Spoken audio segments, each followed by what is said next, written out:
This is going to be a short video of my microwave. It's very, very dirty. I just cooked something in this microwave, but I didn't have the microwave looking like this. It is very dirty. That's at the tip top, all the way around.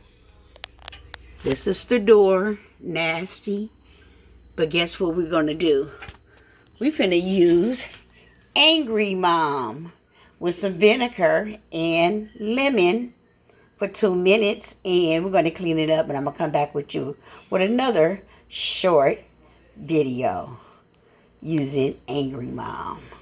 We're going to sit Angry Mom in there. We're going to put some vinegar and water. It's a limit. You can't over put vinegar and water in there. It's the limit.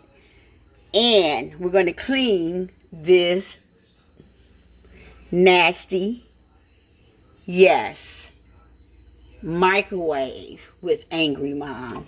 Take her out and we're going to fill her up. And I'll be back with the next video.